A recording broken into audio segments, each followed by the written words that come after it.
Egun on guztioi eta mila esker goizik hemen biltzeagatik, plazer bada beti Durangora etortzea, eta plazer bat ere hemen Plateruenan egotea. Pixkat despistatuta nago, ze ez dut ikustenik nire PowerPointaren hau, honekin.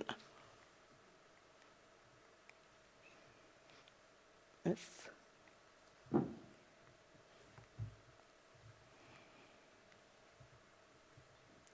Barkatu. Ez dago pantalla.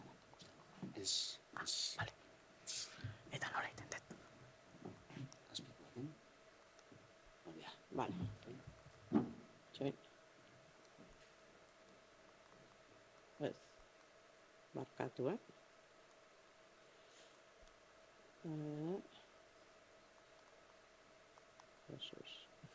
Bueno, berdin da. Hau, keinu txiki batzan, atzo Durangora iritsi nintzenean, afalostean topatu nuen Goenkaleko kale kantoi batean, trikitilari talde bat, eta, esaten nuen, ostegun, asteazkena, zergatik daude hemen, edo zer gertatzen da, ez? Hasiera batetan pentsatzen nuen, zala, musika eskola batetik ateratzen zen soinua, baina hurbildu ahala ikusi nuen ezetz. Eta aipatu zidatenez, bideo txiki badago, baina berdin da, orain ez dugu horretan denborari galduko. Merced Ama Birjinaren egunaren aitzakitan, edo data hori zela eta ospatzen dutela, kale horretako jaiak direla, eta hortaz urtero, beti egiten dugu urtero ateratzen gara, hori da aipatzen zidatena bertan jotzen ari zirenek, ez?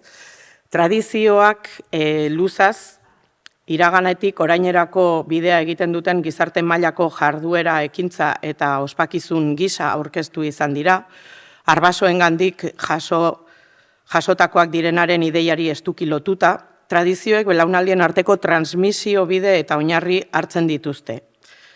Hona tradizio moduan identifikatzen ditugun zenbait elementu, errituak, errepresentazioak, ospakizunak, formulak, diskurtsoak eta egiteko moldeak.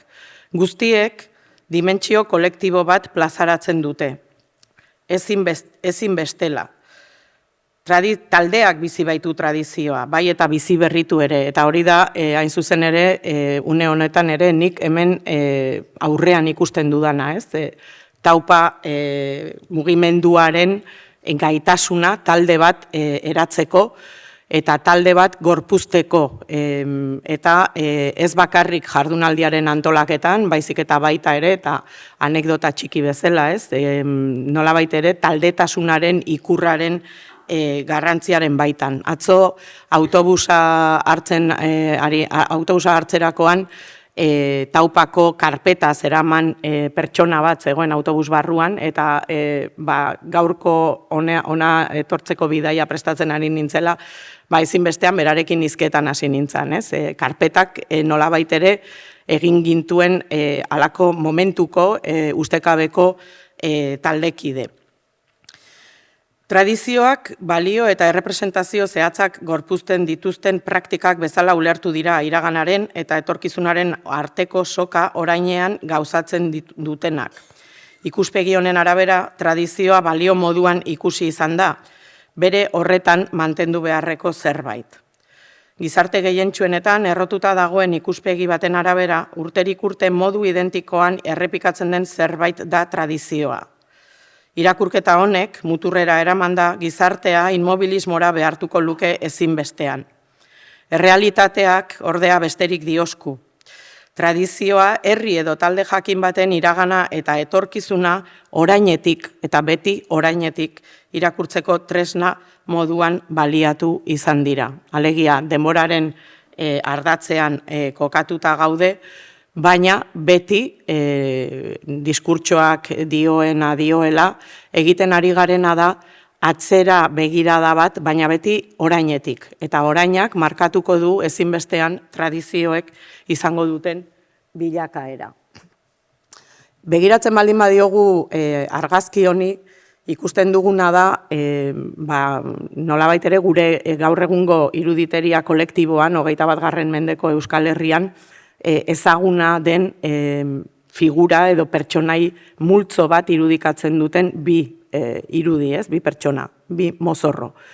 Lantzeko inauterietan ateratako argazki bada, 2000. urte hasiera alde horretan, orain dela 21 urte, eta argazkia txuribeltzean agertu izan banu, nolabaiteko izaera atemporal bat aitortuko genioke argazkiari, eta nolabait ere entzunal izango genuke, begira nola egiten duten lantzen, eta betidanik horrela egin dute, eta tradizio aspaldikoa da.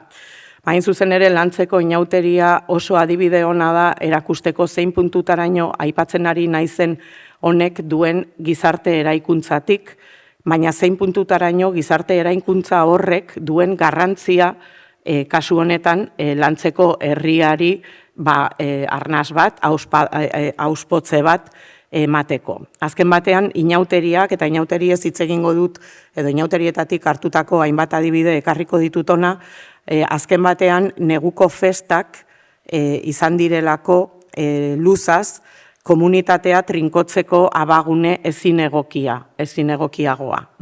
Nolabait ere, gizarte tradizional delakoetan, negua eta uda banatzen zirenean, urtaroak banatzen zirenean baserriko lanen arabera, negua gehiago etxe barruan egoteko garai bezala pentsatzen zen, baina aldi berean ere etxe barru hori etzen soilik lau pareten arteko zerbait bezala bizitzen, baizik eta benetan herria osatzen zuten horiek plazara ateratzeko edo herria bera gorpuzteko aukera ere bazen. Eta inauteriek bete dute hori, funtzio hori gurean. Hortaz, lantzeko inauteria 70. hamarkadan Karo Baroja anaiek bultzatuta berpiztu zela esan dezakegu, egiten ari ziren Navarra las 4 estaciones dokumentalerako eskatu zietelako herriko gazteei ia egingo zuten, errepresentatuko zuten kamara aurrean eta inauteridatetatik kanpo eta egun argiz haien nagusiek kontatutakoa, eta gazteek negoziatu eta gero, eta ordainsari bat negoziatu eta gero, merienda bat, eta zenbat ordainduko zieten, eta guzti hori adostu ondoren baiezkoa eman zuten, dokumentalean agertu zen lantzeko inauteria, eta ordutik ona, kasik 50 urteren bidea egin du, eta bihurtu da nolabait ere euskal inauteriaren paradigma bat, eta hori guk egin dugu, alegia antropologook, baina euskal gizarteak ere. Bai lantzeko herriak, bai lantzeko herrira bisitan joan diren guzti horiek, bai lantzeko inauteria replikatu duten kultur talde, dantza talde, ikastetxe eta barrek. Hortaz, aipatu bezala, nolabait ere, oraintxe esan berri dudan kutsu esentzialista horrekiko ikuspegi kritiko bat ezinbestekoa da, alegia iraganarekiko loturaz hitz egiten dugunean beti pentsatu behar dugu zein den guk gaur egunean daukagun iraganaren representazioa, zergatik daukagun representazio hori, eta zer transmititu nahi dugun representazio horrekin. Eta bestalde, badugu ere joera bat berezitasun eta berezkotasun gizara ulertzekoa, hauek dira lantzeko inauteria eta hor agertzen ziren pertsonaiak, bertako pertsonai tipiko edo espezifiko bezala agertzen zaizkigu, zenbaitzu bai, ala dira, baina beste mozorro batzuk askozaz ere izaera orokortuago bat dutela esango nuke. Eta horrek ez ditu gutxiago egiten lantzeko inauterietako kide. 80. hamarkadan antropologo eta historialariek ekin zioten tradizioen berpiztea aztertzeari. Eta hor badago mugarri bat, liburu esanguratsu bat, Hobsbawm eta Rangerrek argitaratu zutena, tradizioaren inbentzioa izenean argitaratu zena lehenik inglesez, Eta bertan azpimarratzen dute zer nolako gizarte eraikuntza izaera duten hainbat tradiziok. Eta aukeratzen dituzten tradizioak, azterketarako aukeratzen dituzten tradizioak dira guztiak mendebaldeko gizarte industrializatuetan kokatuak. Eta erakusten dute zein puntutaraino horietako gehientsuenak 19. mendean hartzen duten halako bulkada bat eta sortzen diren, eta gizarteak bere egiten dituen eta mantendu egiten diren ein batean 20. mendearen amaierara arte.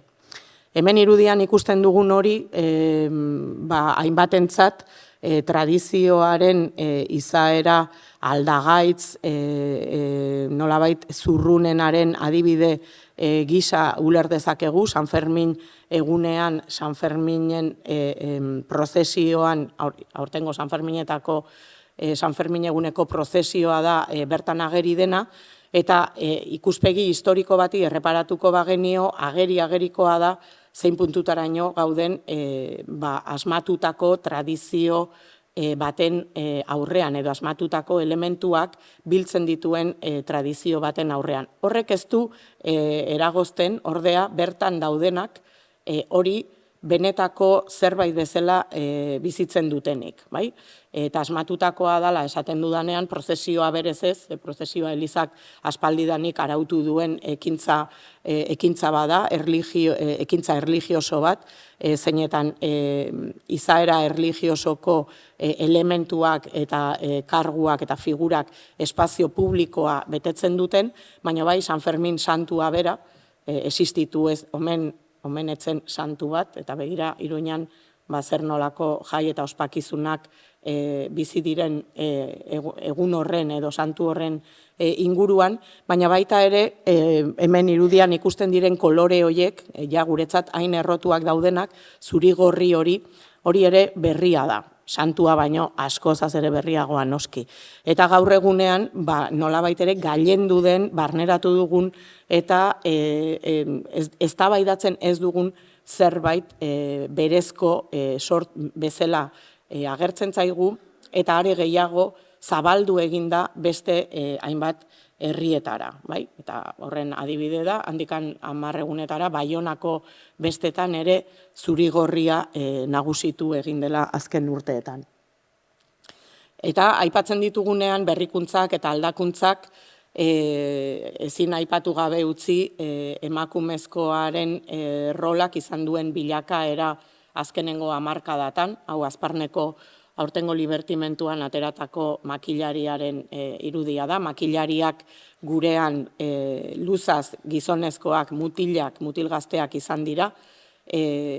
Europako beste leku batzuetan dauden antzeko figurekin kontraste handian, majoretak ez ditugu imaginatzen gizonezkoak, baizik eta beti neskatxak, bai Europan, Frantzia iparraldean, bai Ameriketan ere.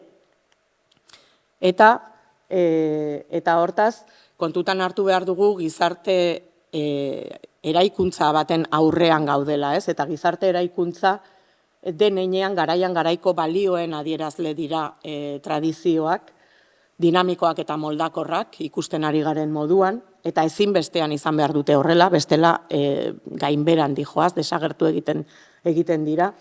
Denbora marka bat daramate haiekin, espero ondo azaldu dudala hau ez, iraganarekiko jarrera bat edo posizionamentu bat ekartzen dute hainbestean.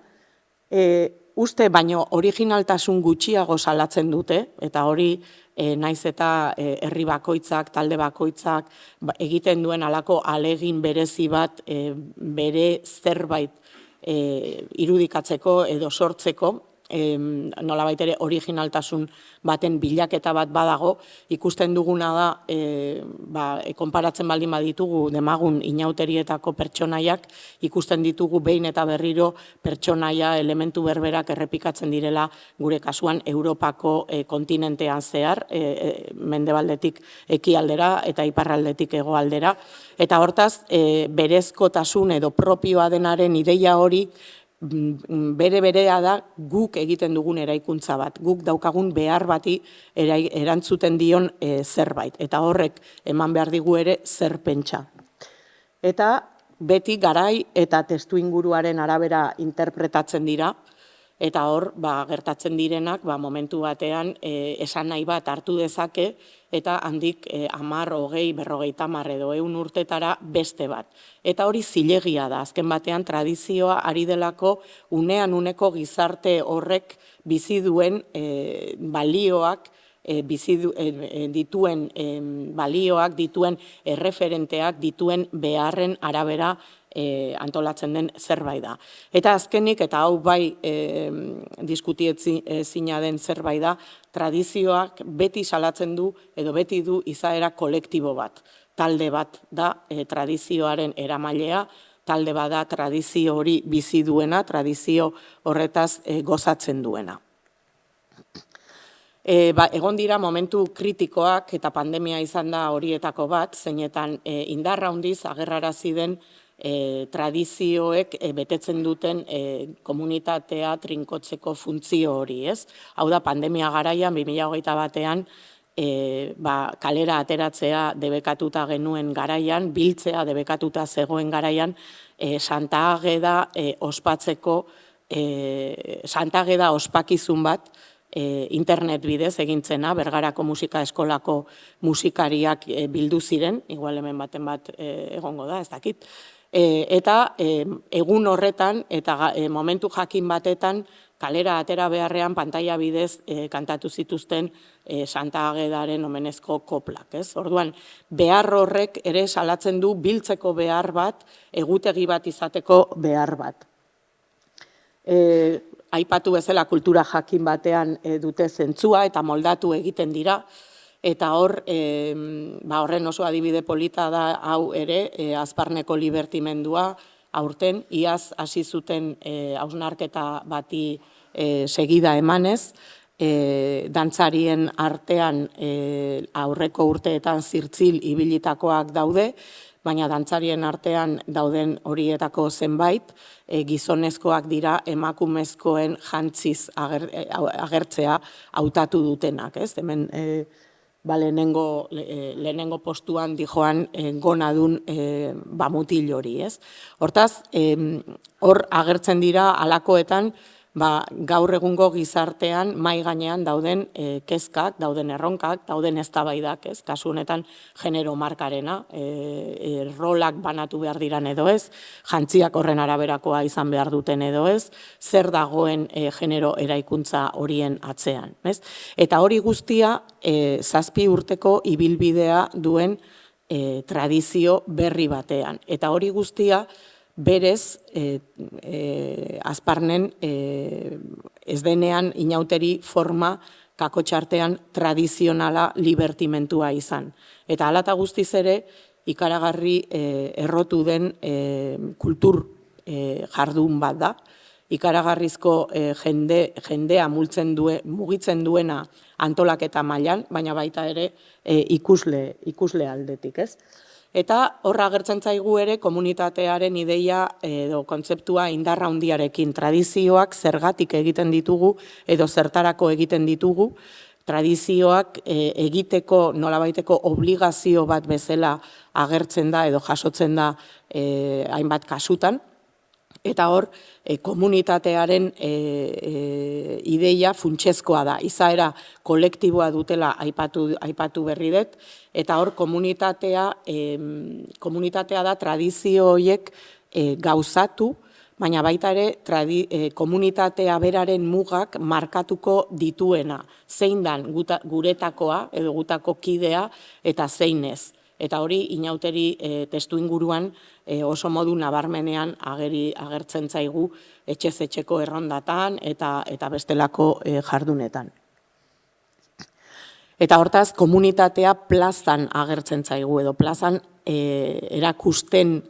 erakusten zaigu zein garen, nola gorpuzten garen, zeintzuk osatzen dugun komunitate hori. Hemen, aurtengo Azparneko libertimentuan ikusten da osongi plazaren zentralitasunaren ideia, plaza bat osatu egiten da, parkin bat dagoen lekuan, parkina plaza bihurtzen da, eta zerk bihurtzen du plaza jendea egoteak, eta jendea nola egoteak.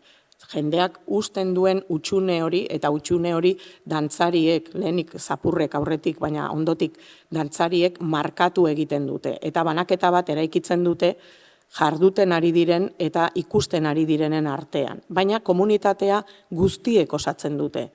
Ez delako posible hau inor gabe gertatzen baldin bada hori ze puntutarainoko tradizioa izango litzateke. Holako galderak pandemia garaian agertu ziren, ikuslerik gabeko dantzak, ikuslerik gabeko erritualak egiten jarraitu zenean, eta hala gertatzen zenetan nolabait ere interesgarria da ikustea grabatu egin zirela. Ez dago ikuslerik, baina badaukagu lekukotza bat hori horrela egintzela. Eta horren adibide oso polit bat izan zen, Ituren eta Zubietako inauterietan esan zuten aterako zirela, baina ez ziren atera normalki ateratzen diren ordutan. Orduan naiz eta debekua egon, hainbat jende hurbildu zen herri horietara, esperantza horrekin, ez da posible Ituren eta Zubietako herritarrak joaldunak ez ateratzea, mozorroak ez ateratzea, eta egia da ez da posible atera ziren, baina ez ziren atera normalki ateratzen diren orduetan. Atera ziren eurentzat posible zuten ordu batean. Azken batean, joaldunak herriko kaleak zeharkatzea, herrian barrena ibiltzea, importantea zen bereziki haientzat, haien komunitatearen adierazle bezala. Hortaz, agertzen zaizkigu balioen transmisioa gizarte loturen sendotzereko balio duela, erritualizazioa marko egituratzaile bat ematen digu, egutegia adibidez, gizarte kohesiorako balio duten tresna bezala pentsa ditzakegu tradizioak, komunitate edo nazio bateko kide izatearen sentimentua eta horralde emozionalari eta kidetza sentimentuei egiten diete dei, ez? Eta beti bezala bizipen kolektiboak dira partekatuak, eta hori importantea da. Tradizioak nolabait ere obligazio huts bezala agertzen baldin bazaizkigu ez dute luze iraungo. Jendeak bere egin behar ditu, bere ganatu egin behar ditu, emozio batek nolabait ematen die jarraitzeko indarra. Baina badira ere kritikarako abagune eta plaza hartze eta hitzartzeak sortzeko lekuak, hitzartze desegokiak eta ausartak, beste esparru batzuetan egin ezin direnak, irreberenteak, parodikoak, eta antropologoek luze eztabaidatu dute honen inguruan, inauterien kasuan adibidez planteatu izan da inauteriak ia ez ote duten izan gizarte tradizionaletan zeinetan rolak oso markatuta zeuden, bakoitzaren betebehar eskubideak eta guzti hori, inauteriak guztiz hankaz gora jartzen zituen horiek guztiak, eta hortaz, ia presio lapikoaren metafora bezala irakurri izan dira. Egun batzuz dena zilegi da, baina gero ja azken egunean normalki austerre egunez dena normaltasunera itzultzen da eta marko soziala, hegemonikoa bere hartan mantendu egiten da. Bai eta ez, aldaketak ere gertatzen dira eta zenbaitzuetan tradizio edo errito hauen baitan azaleratzen diren tentsio horiek guztiak eragiten dituzte ere aldaketak gizarte mailan. Egutegi berri bat ere agertzen zaigu, hau da Donostiko irrikitaldia, Donostiako piratek antolatzen duten aste nagusiari amaiera emateko parodiaren, antzerkiaren partearen argazki bat, aurten 20 urte bete ditu, eta hortaz egutegi bizi berritu baten aurrean gaude, daukagu betiko egutegi tradizionalak akotxartean deitu genezakena, oso santuz josia dagoena, oso izaera erligiosoa edo kutsu erligiosoa zuena jatorrian, baina baita ere 20. mendean zehar agertu diren eta mantendu diren hainbat ospakizunez zipristindutako egutegi bat. Eta egutegi horretan gorriz markatutako egunak asko dira, asko eta asko dira. Baina aldi berean ere ikusten ari gara badagoela nolabait ere tradizionaltzat jotzen diren hainbat jarduera eta kutsu erlijiosokoak direnak berpizten ari direnaren berpizten ari direna, ez? Eta horren adibide bezala aipa ditzakegu prozesioak edo Gernikako marijesiak, oso goizalban egiten diren kantuak, azken urteetan jende saldo handia biltzen ari direnak, ez? Eta aste santuko prozesioak ere nik sorpresaz hartu dudan zerbait izan da, jende gaztea ere implikatzen ari da prozesio horiek gorpuzten mantendu daitezen. Eta noski hizkuntzaren auzia dugu guzti honetan, zein hizkuntzatan egiten diren jarduera horiek, egiten diren tradizio horiek importantea da aintzat hartzea, importantea da kontutan izatea ere egun Euskal Herrian bizitzen ari garen edo ikusten ari garen tradizioen bizi berritze mugimendu zabal orokortu honen baitan horietako asko ardazten ari direla euskararen inguruan, euskara erdigunean jartzen duten taldeen inguruan, euskal kulturaren adierazle gisara. Baina badira ere nolabaiteko arrisku edo kontutan hartzeko zenbait elementu, ez? Berriz ere lantzera itzulita, argazki hau ikusiko bagenu eta txuri beltzean jarriko banu, egongo litzake elementu bat lehenengoan bezain beste utziko ez digukena pentsatzen argazki zar badenik, hor daukagulako kamera baten mikroa, bai? Eta hemen ikusten duguna, hau da nik ateratako argazki baten fokoa, ikusten duguna berez hau da, ez? Alegia, ikusteko egiten den zerbait bihurtu daiteke ere tradizioa. Eta hor, komunitatearen zentzua, zentzuak beste esanahi bat hartzen du. Hor, ja ez gauden bizipenetan murgilduta baizik eta aktore eta ikusle banaketaren baitan. Eta hor, badago zer pentsatua. Baina badira ere elementu txikiak, nolabait ere programaz kanpo gertatzen diren mila gauza, erakusten digutenak zein puntutaraino tradizio horiek berriak izan edo aspaldikoak eraberritutakoak zein puntutaraino konektatzen duten iraganarekin, ez? Eta belaunaldien arteko transmisio hori gauzatzen den. Hau, Azparneko libertimentuan bazkalostean, gazteek, dantza taldekoek eta dantza taldetik kanpokoek elkarren artean antolatu zuten alako leia improvisatu bat, musikariak jotzen dute, eta bi gazte horiek mai baten gainean igota, ia zeinek gehiago iraun ari dira dantza joko batean, ez? Eta horrek baditu dantza esparruan leiarekin lotutako hainbat elementurekin konektatzen gaituzte. Eta noski ikusten diren, baina batzutan hainbesteko garrantzia ematen ez diegun elementuak, ez? Libertimentua, bai plazartzea, dantzariak, zirtzilak, bertsolariak, ikuskizuna, esango genukena, baina hortaz haratago badaude aldez aurretikako entsaio guztiak, aldez aurretikako saretze lan guztia, gertatu egiten dena asterik aste, eta badago ere egunean bertan behin emanaldia amaitu ondoren gertatzen dena. Eta hau da benetan komunitatea ikusteko momentua. Hor, frontoiko bazkari horretan biltzen direnak erakusten digute zein den pultsoa. Eta Azparneko adibidea bereziki interesgarria da herri koxkor bat delako, nolabaiteko kapitalidade funtzioa bete izan duena eskualdean, baina bertan parte hartzen dute ez soilik azpandarrak, baizik eta inguruko hainbat herritako gazteak. Eta hainbat herritakoak lapurtarrak eta baxenafartarrak. Eta hor ari da nolabait ere eskualdeko identitate bat eraikitzen edo berrasmatzen. Eta musika jatea hori guztia oso importantea da, logistika deitzen zaio askotan horri, edo zeinek antolatuko du bazkaria, baina bazkariak gure kulturan ikaragarrizko garrantzia du, eta ez bakarrik euskal gastronomiaren gaur egun dagoen, modan dagoen elementu bezala ikusita, baizik eta jendea elkartzeko gune ezinbestekotzat hartzen ditugulako une horiek.